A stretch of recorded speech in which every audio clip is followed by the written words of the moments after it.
آزادی بیان،言论自由 free speech. Susan, do you think some European countries have gone too far in trying to enforce civility by law?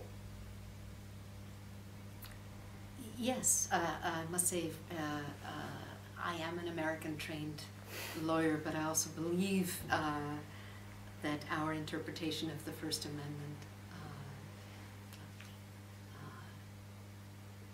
has succeeded in many ways. At least it succeeds at vigorously protecting freedom of expression.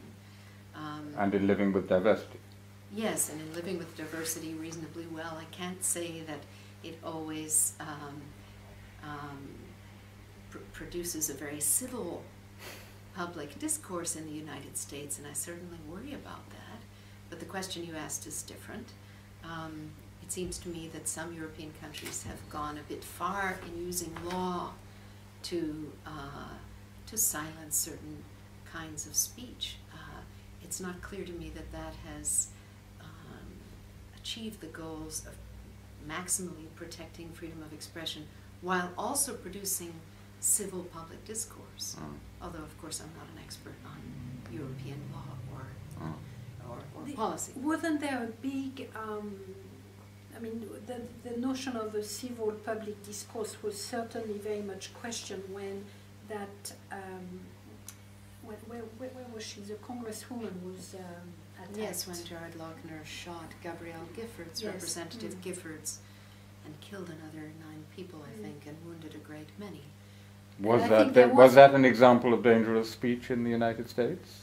The kind of rhetoric that was being used? It's an excellent question. Almost immediately after that terrible national disaster for us, a sheriff in Arizona where this shooting took place, who is a friend of Representative Giffords, said, I don't recall his words exactly, but he suggested that Representative Giffords had been shot in part because of some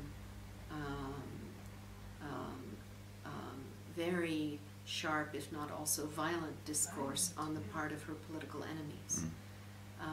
There's no question that our public discourse in the United States is now highly divisive often and often ugly. What isn't clear is whether there is really a causal link between that kind of public discourse on the one hand and this terrible, disastrous action by a very apparently mentally disturbed young man.